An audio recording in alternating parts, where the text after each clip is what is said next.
When you do the breathing in, you breathe, and I'm going to turn this way so you can see it.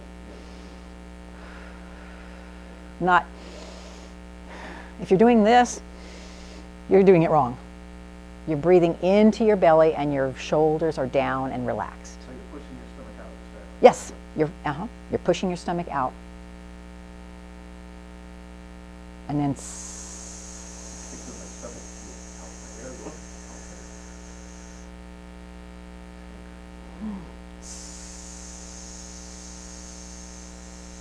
and I started doing it with my hands on my belly to make sure that I was moving that muscle all the way through. It's a great mindfulness practice, so it's doing more than one thing for us. Okay. Another way to help you with this is what I call colored streams of air. And I couldn't find my husband's squeaky thing, the one that you blow out and it goes phew. Okay, but imagine one of those. You know, we have them on New Year's, and as you blow, the whole thing unfolds. Okay. A what? A noisemaker, right. But Roger Love recommends that you imagine your favorite color, and as you speak, imagine that your words are rolling out on this stream of colored air. And you want to keep the air going all the time until you get to a comma or a period.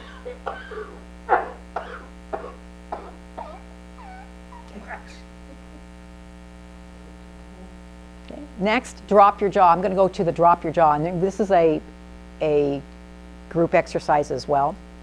Want your partner to coach you into dropping your jaw. And hear the difference when you drop it versus when you don't.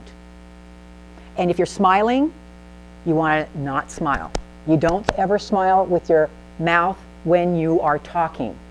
That changes your mouth and makes it narrow this way actually, where dropping your jaw changes it and opens the sound box of your mouth and throat. So don't smile when you're talking. Smile with your eyes, smile with your tone, but don't smile with your face. Okay? Let's do a minute of that. Drop your jaw. Don't smile when you talk. Good for you. That's why you've got that great sexy voice, right?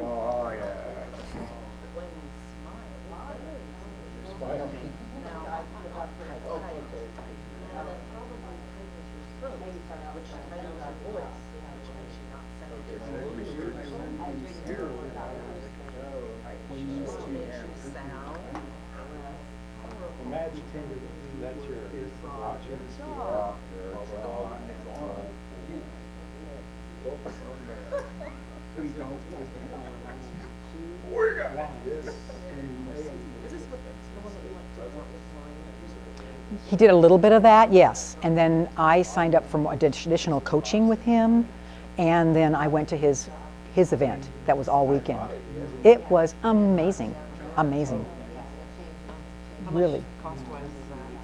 Well, see, since it was part of a coaching package that included a one-on-one session with him, which is very expensive, it was like 1997. But that was all of his products, and the one-on-one, which alone will cost you that. An hour. And he recorded it. I practiced really hard right before that, and okay. So, are we now getting better at dropping our jaw? Is that what they told us in school when you sing, you open your mouth? That's what you're supposed to do. That's the, because that gives you the best tone. I have been doing that since I got back from his event, and I sing every Sunday. I can hear the difference. It's amazing, the difference in tone. It's so much more rounded and mellow. And maybe you remember me from a couple years back, but the resonance of my voice has continued to improve because I'm working that every day. Squeaky. I used to squeak at the end of my sentences, and I don't anymore, as long as I remember to pause at the commas and pause again at the periods. That's also important because if you don't pause, your audience doesn't get a chance to catch up to what you're saying. Especially if you're doing comedy like Jim Briggs is so good at comedy. Comedy is timing, and you need to spend a little bit of time letting your audience get it and laugh. One of the frustrations I have is when someone delivers a great line, but then powers on, and you didn't get a chance to really enjoy it. And that's what the great comedians do, is their timing is developed so that their audience can truly enjoy their humor. Okay. Number 3, increase the melody of your voice. How many of us have sat through a PowerPoint presentation that they wished that they could be anywhere else? Okay, Frank, what was it about that PowerPoint presentation that drove you crazy? Usually they read off of it and their tone was just a monotone. Okay, what else? Anybody else see anything different than that? You didn't have any adjuncts. Can you explain that? You didn't have any asides or stories or something like that to provide some kind of emphasis on a point within it. Okay. So can we agree that the best way to put your audience to sleep with a PowerPoint is to have sentences up there and read them word for word? Okay. What happens to your brain when that's happening? It shuts down. And why does it shut down? Because your brain can anticipate what you're going to say because it can read it faster than the person can speak it. I'm going to repeat that because it's really important. Your brain can read that PowerPoint slide lots faster than anybody can read it to them. So then your brain knows what you're going to say and it shuts off. And there's nothing you really can do about it. You can have everything else perfect and entertaining, and that will kill you every time. Read it incorrectly. When you start to change it up like that, then there's no magically, I know exactly what they're going to say, and that's why it's good to have phrases that you can use as jumping off points because your brain doesn't know where that person's going with it. Or telling a story to illustrate that. That's different. That changes it up. Gives the brain something to think about, something to focus on. Your voice can also be the monotone and shut off your listeners' interest in your message. Many of us have some of that. Many of us professional people are some of the worst. Doctors are some of the absolute worst speakers because they tend to use monotone. Why? It's more soothing, actually. It's soothing, it has a certain rhythm to it, and you get just kind of locked into it, and it becomes a habit. And then people can't anticipate whether it's good news or bad news. Good point. Probably hard to say There's good complicated points in Latin words with a sing-song voice. Mm-hmm. So I asked Roger Love, I need more melody in my voice because I'm guilty of that. How can I get more melody and not sound fakey, sing-songy? And he says, don't put extra melody in just for melody's sake. Listen ahead in your mind about what you're going to say and put that in the words so that the important words are emphasized. Instead of saying the important words are emphasized, I'm saying the important words are emphasized. Hear the difference? But I couldn't do that until he gave me that cue. Let's, Jim, why don't you say the alphabet? Don't sing it, but say it for us. Don't sing the alphabet song. No, just say the alphabet. B, C, D, E, F, G, H, I, J, K, L, M, N, O, P, Q, R, S, T, U, V, W, X, Y, Z. Do you hear what he said? He started out with everything the same and he went into the cadence of the song. Okay, we all do it. We all do that. One of the most wonderful ways to learn something is to sing it, because it activates a new part of your brain and a very locked down part that can really help you remember it. If you're trying to memorize a speech, sing it. Sing it. And we're gonna practice that a little bit with the happy birthday exercise.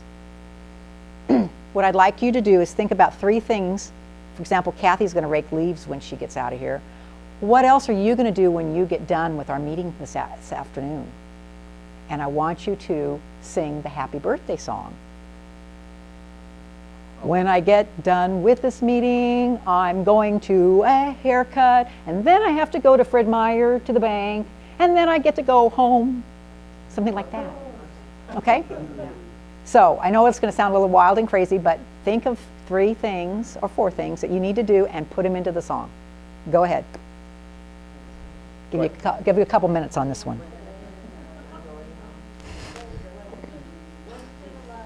1 minute should be fine.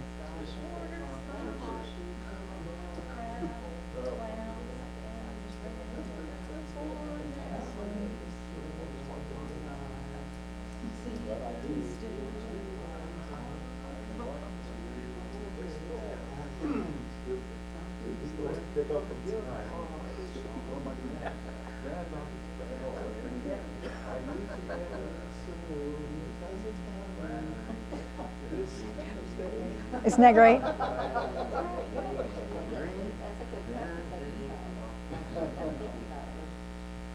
You guys are doing great.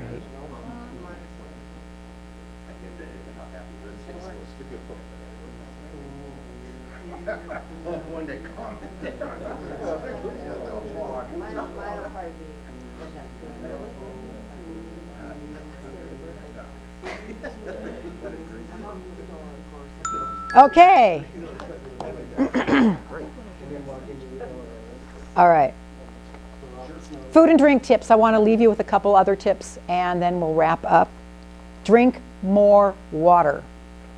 Not right before you do a presentation. Drink it regularly because that keeps the phlegm, which is the lubrication for your vocal cords, keeps it nice and thin and plenty so that your vocal cords do not get raw and swollen. He suggests that people who have problems with excess phlegm try avoiding dairy products and see if it clears up. I know my voice has been much better since I have stopped doing dairy. Okay? Lozenges and lemon do not help your voice. Water, water, water. Okay? And to conclude, smile with your eyes. Smile with your voice. Don't smile while you're talking. When you're done, then you can smile. Drop your jaw. That is the #1 thing I would like to leave you with. And what's nice about dropping your jaw is when you're tense, what happens to your jaw? You tighten it.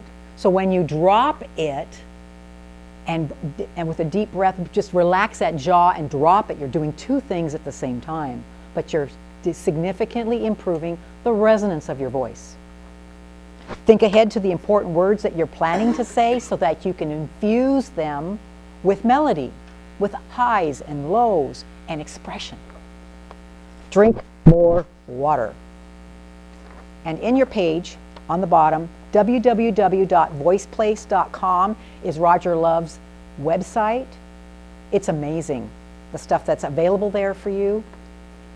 He made a whole bunch of stuff available free for speakers when he went to the International Toastmasters convention in Cincinnati a few years back. But he said that although they liked his speech, they did not take advantage of the free stuff he had. I believe that because our tone of our voice is so critically important to being believable. I mean, we don't want to be like Donald Trump, do we? I mean, I'll take the money, but we want to be believable, and we want people to take our message to heart. Whether we're talking to a family member, like a spouse or a child, or if we're talking to people at work, business purposes, or just having fun with our friends at a party. We want to be real. We want to be authentic. We want to be ourselves, and we can do that even more if we sound our best. I challenge you to take what we've learned today and practice it. Take it out into your world and transform your voice.